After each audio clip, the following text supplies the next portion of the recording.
getting used to this idea of being impromptu in terms of my live, given my schedule opening up. Since you guys probably already know, since being let go or laid off, how whatever term you want to use in terms of my time with the company I've been with. So as I'm navigating, getting used to utilizing YouTube on my phone, um, getting used to navigating, setting all that up. So here I am. Uh, is the description entails uh, this idea of goal setting, as I often think about when I came across the phrasing in various literature, particularly surrounding literature from one Bruce Lee, commonly reading the phrasing, goals are merely objects to aim for. So in this sense, as I've experienced among my peers, depending on what circle we're talking about, but it seems regardless of the circle I'm in or circles, there seems to be a tendency where goals, though important, sometimes the importance is elevated to a level of one might term existential. Particularly when you see the life circumstance where if I don't get this goal, my life, I wouldn't say is over, but the treatment of that when you don't meet your goal, it is almost to the point of one's detriment. Okay, so, all right. And I know people will say, well, you didn't meet your goal, so yeah, you're kind of a failure. Sure, you're free to believe that all you want, and you're well within your rights to do so. All right. And when I navigate certain goals, signposts, certain milestones, I call them milestones or checkpoints with respect to goal setting, that, okay, I'm here and it's just something for me to experience in the pursuit of fill in the blank goal. So, in my immediate case, in terms of becoming a naturopathic practitioner, or at least that's what the road I'm going down, and I kind of found it humorous, a little bit of a challenge, particularly when you navigate the whole American Asian culture.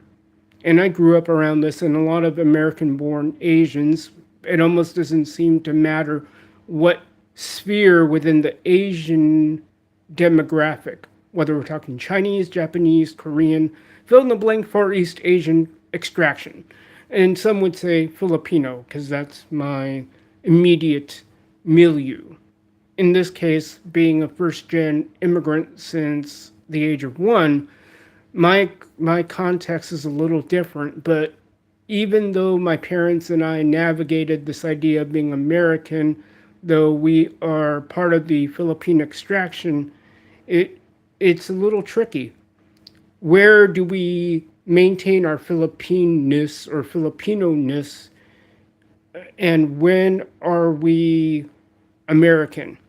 So going back to my parents, and given that my mom is of a Philippine Chinese extraction, growing up in that cultural milieu, how does she navigate that? How does she impress that upon her kids, my siblings and I? So with respect to that, there's always this weird tension where you want the best for the kids. You want to challenge them, believe in them, they can do better. So fast forward to today or this present time, my mom, I try to let them in on my pursuits. And at the same time, you get this sense like, oh, I don't think you'll be a good fill in the blank. So as you guys might have chronicled in my previous videos, I, I've gone through the pursuit of taking various classes thanks to tactical response, for example, whether we're talking their trifecta, which is fighting pistol, immediate action medical, and the fight. So I've navigated that. And then also in pursuit, as I'm in the middle of a transition, studying naturopathic medicine, also with the double down of kinesiology and Chinese medicine. My mom's, oh, I don't think you'll be a good doctor. And in certain ways, I kind of see that as a challenge, right? So, how do I navigate that? It's almost like, no, and then they'll tell me, oh, but I think you'll be good at this tax preparation. And in some ways, I don't.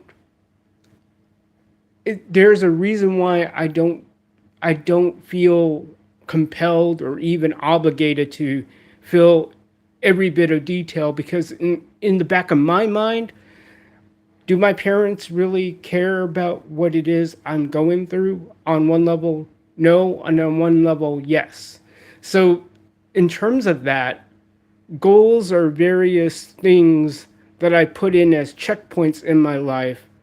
And in terms of my vocation, I have a dual role. Like, okay, is it going to be my vocation ultimately to serve the divine in a particular office? I usually don't go into much detail about that. But as I navigate my entire life, I get these checkpoints. Does it mean that I ultimately reach them? Probably not. I'm not going to be too concerned about that. So as I navigate these things, it makes life more interesting in certain ways. Like when I got my English degree, people would ask me, "Well, what are you going to do with your English degree? Teach?" And I think I've told this numerous times, and I go, "Wait a minute! I thought I was the one answering your question." And so, in terms of what it is I do, that's the great mystery and the great humor of life in my mind, thinking about it now. And I've thought about it a lot where, you know, I have this pedigree, whatever pedigree you want to peg it as, but I can't be so wed to my goals that I treat it as an existential crisis, where I think I've noticed that among people. Like, oh, if I can't get this, I remember being around my ex and she was distraught to a point. I get it. You pin your hopes and your dreams on being this or that. Now, I don't know. I haven't talked to my ex in years since we broke up. But I do remember she was so distraught after not being accepted into the credential program or whatever teaching specificity or specialty program that she was doing at her alma mater, or what she wanted to do at her alma mater. And at some point, I circle back on my goals, or I circle back on certain destinations or checkpoints. That's how I'm looking at it. So going back to the whole thing about being challenged, and in certain ways, maybe I'll have to repent of this when Kingdom Come.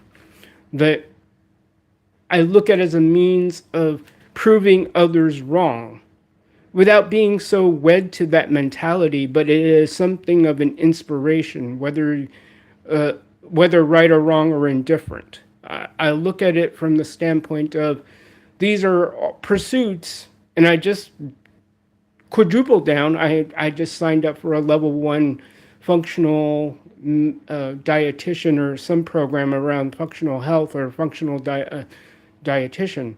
So it's just getting through this process, going back to the topic of my parents. Again, I don't know how interested they really are in what makes me tick.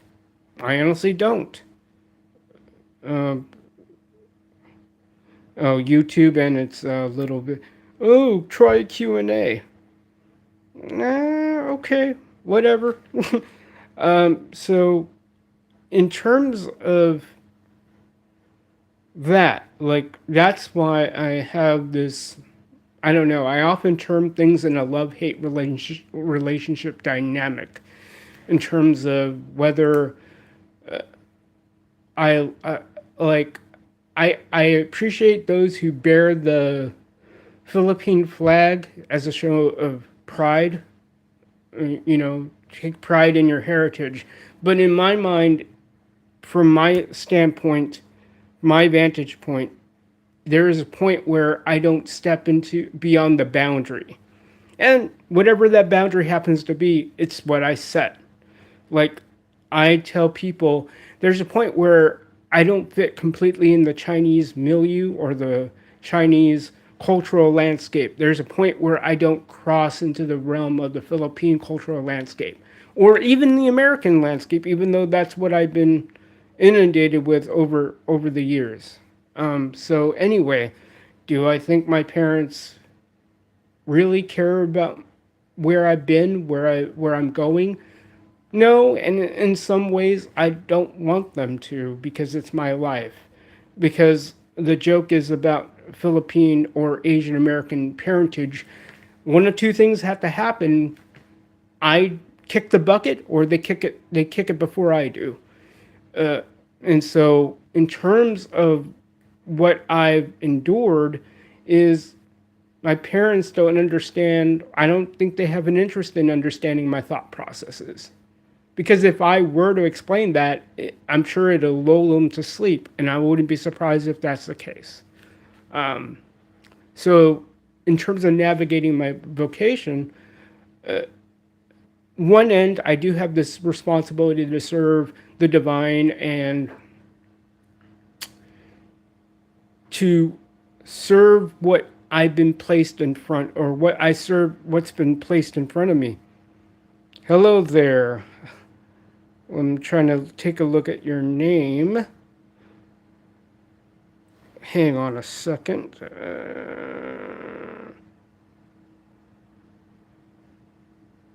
It's something, looks like Jane's Kitchen, Africa. Hello. Good of you to chime in. And maybe I'll think about adjusting my text size on my phone. It's just the way it is. As far as my own navigation with respect to uh, my life goals and all that. Lunchtime. Oh, I got my Thanks for reminding me, Troy. Yeah, I'm losing track of my time. Well, I've got my watch on my left wrist and my monitoring on my right. So going back to that, like, as for, well, how am I, Troy? I'm breathing the air of free time while I can. You know, that's uh, it's just one thing when it comes to navigating my vocation. On one end, it's like, what does it mean to serve God or the divine? I'm trying to be careful with my terms. Not that I'm afraid of it. It's just that when people hear certain terms, they come with various impressions. So that's where I'm at with that. But anyway, so I just serve what's in front of me. In other words, whatever I'm given, I have to do to the best of my ability. You know, so in terms of where I'm going, everything in life is a giant gamble. It's an investment. Now, in terms of where I go with that personally, maybe, I'll end up as a practitioner, maybe not. But I will find a way to fit that knowledge. Where I am going to fit that wherever I can, and that's the joy of life. In that everyone's going to pin their hopes and dreams how deeply you want to pin that, that's up to you. And how you take that, if you don't get the job, if you don't get your life's dreams, that's up to you. And how you respond to that. Uh, and that's the one thing is, okay, the one thing I do recall, at least from the perspective of Bill Walsh, the football coach, who I deeply admired after reading all his literature, is you don't want to kill an idea before it has a chance to develop. So that's where I'm going with that. And that's how I view life in my mind, is that there is a chance of my life developing and unfolding. A lot of times people want to reach for the stars, and that's great. Pursue the stars. That's great. Go for it. They talk about being a go-getter. Yeah, to a degree, you gotta exert some work. It is hard work, and there's bit of that. And at the same time, it's easy to feel as though, hey, I don't get my goal. It's easy to feel as though, I didn't reach it. And then you feel like you're a failure. Okay, that didn't work out. Maybe at some point in one's life, they'll feel as though they can circle back on various checkpoints, milestones. And that's where I'm at personally in terms of this pursuit. It's going to be fun, I think. It's going to be hard, sure. Now, in the midst of pursuing all that, we'll see what happens. Not that I'm going to be namby-pamby, but I won't know until I exert all the effort I can to obtain that milestone, to grind, as it were, to put in the work. That's where I come into play in terms of exerting myself. That's what I'm looking for. And it's all going to be a giant gamble, as I mentioned in another stream, that it's one thing when people think of gamble, they think of recreational, but people don't understand gambling, putting one's faith, one's trust in whatever that happens to be, whether that's putting all the chips in the on the table, laying it all on the line.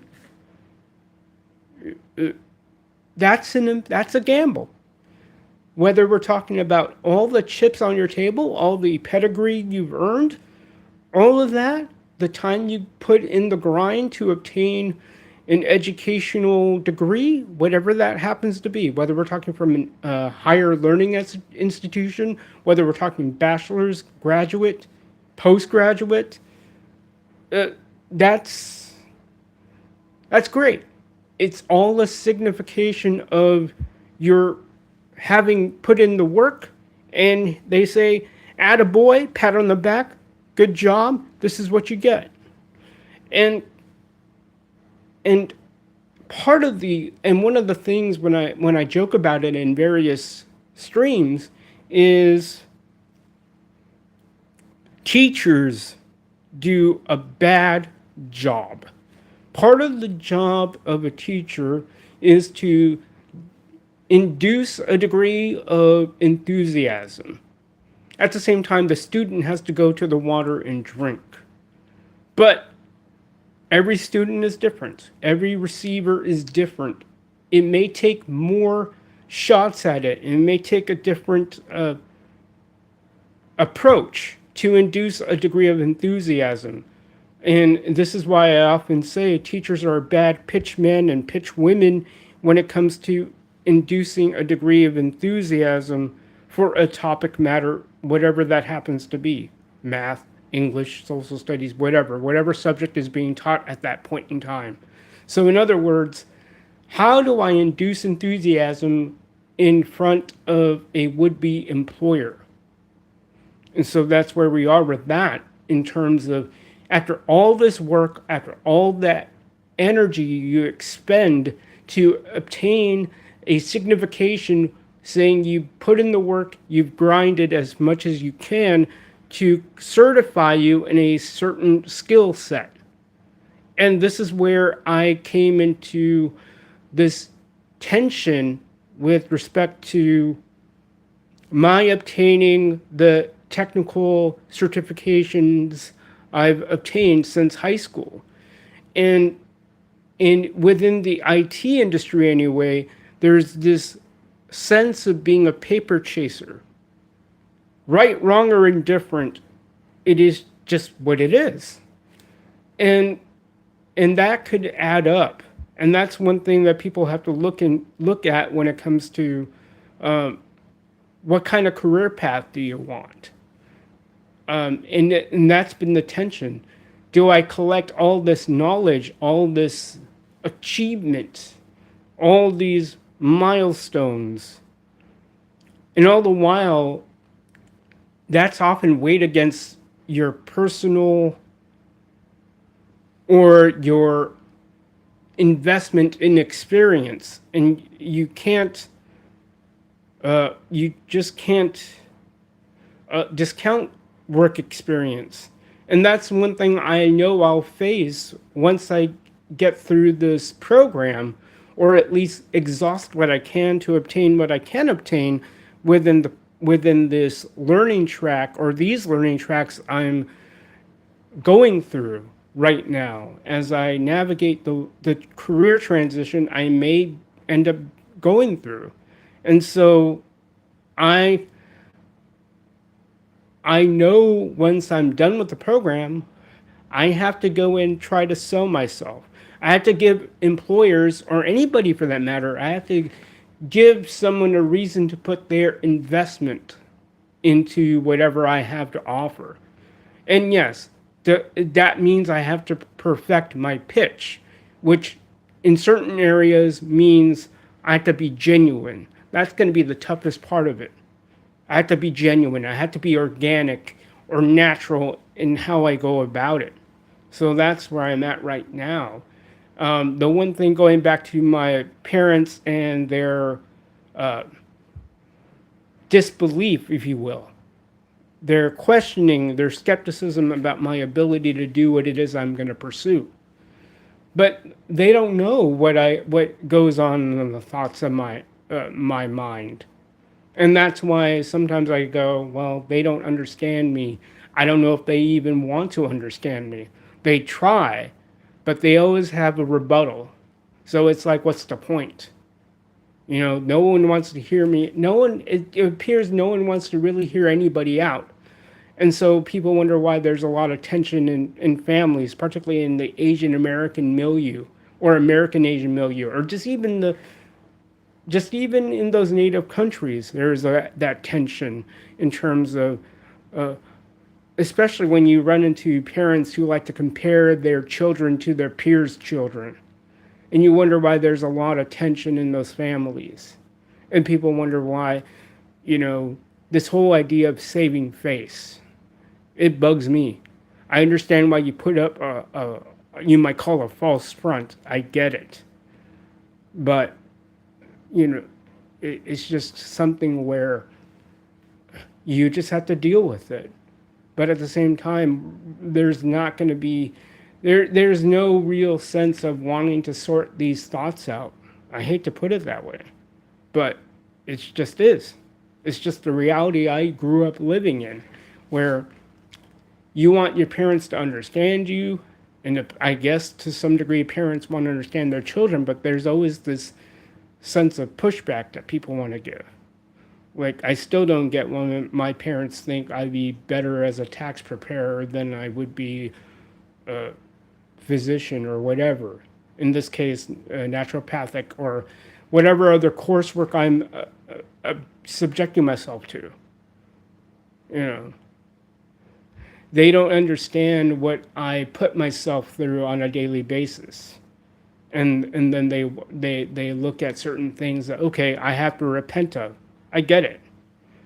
But it's something that when people think of the term healing, they always think of, medicinal, or they think of the medical establishment, which I joked with a friend of mine last week. If you really were in the effort or in the business of healing people, You're either going to be out of business or you're going to be cycling through residents.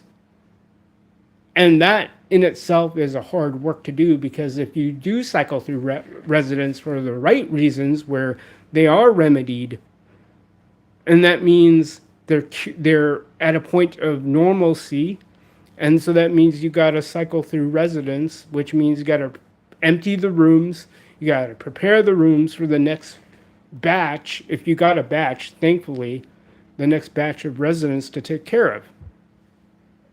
That's the catch 22 of the proper medical business, or proper business of remedy and healing.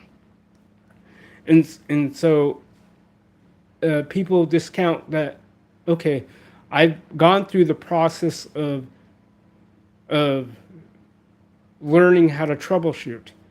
And it just shows there's a degree, whether they want to admit it or not, of short-sightedness.